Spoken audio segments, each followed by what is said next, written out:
বন্ধুরা, আমরা আগের ভিডিওতে বাইনারি সংখ্যার যোগ শিখেছি, এখন আমরা বাইনারি সংখ্যার বিয়োগ শিখব। যখন আমরা জানি যে বাইনারি সংখ্যা হচ্ছে 0 আর 1 এই দুটো ডিজিট দিয়ে প্রকাশ করা হয়ে থাকে। এখন এদের ধরনের 4 ধরনের সমবায় তৈরি হতে পারে। 0 থেকে আমি 1 বিয়োগ করতে পারি, 0 থেকে আমি 0 বিয়োগ করতে পারি, 1 থেকে আমি 0 বিয়োগ করতে পারি, 1 থেকে আমি 1 বিয়োগ করতে পারি। এই 4 ভাবেই আমার বিয়োগ সম্ভব।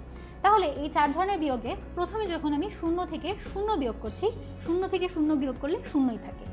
1 থেকে যখন আমি 0 বিয়োগ করি, ধরো তোমার কাছে একটা চকলেট আছে, তুমি 0টা চকলেট একজনকে দিয়ে দিলে, তাহলে কি তোমার কাছে কিন্তু একটা চকলেটই থাকলো। 1 থেকে 1 বিয়োগ করলে 0 থাকে, এটা আমরা সবাই বুঝি। ধরো তোমার কাছে একটা চকলেট আছে বা তোমার কাছে হচ্ছে একটা কলম আছে, এই কলমটাই যদি তুমি কাউকে দিয়ে দাও, তোমার কাছে এখন 0টা কলম আছে, এটা তো আমরা বুঝতেই পারি।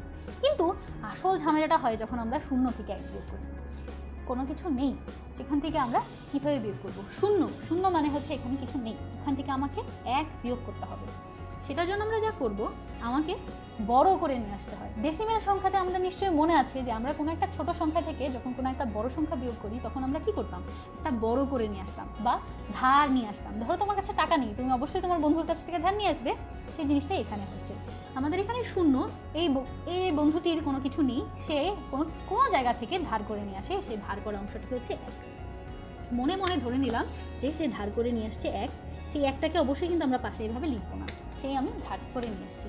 এখন দেখো, ধার করে নিয়ে আসার পরে এখানে মোট কিন্তু 2 তৈরি হয়ে গেছে। এখন 10 মানে হচ্ছে 2 থেকে যদি 1 যায় তাহলে থাকে কি 1। কিন্তু তুমি কিন্তু 1টা ধার করে নিয়ে এসেছো, এই ধার কিন্তু তোমাকে একদিন শোধ করতে হবে। তাই এই 1টাকে তোমার হাতে রেখে দিতে হবে। পরবর্তীতে যদি তোমার কোনো ডিজিট থাকে, সেইখানে তোমার এই ধারকে চুকিয়ে দিতে হবে। আশা করি বুঝতে পেরেছো। না বুঝতে পারলে যেটা করব, আমরা এখন একটা ছোট্ট অঙ্ক করব। এই ছোট্ট অঙ্কটা হচ্ছে 1 0 1 1। এই থেকে আমি যদি 0 1 0 0 এটা বিয়োগ করি, তাহলে দেখো 1 থেকে যখন আমি 0 বিয়োগ করছি, 1ই থেকে যাচ্ছে। আবার 1 থেকে যখন আমি 0 বিয়োগ করছি, 1ই থেকে যাচ্ছে। এইবার আসল মজাটা হবে যখন হচ্ছে আমি এই 0 থেকে 1টা বিয়োগ করতে যাবো। আমাকে কি করতে হবে? 0 একটা ধার নিয়ে আসতে হবে। আমি মনে মনে ধরলাম আমি এই যে পাশে যে সংখ্যাটা আছে তার থেকে 1 ধার করে নিয়ে আসছি।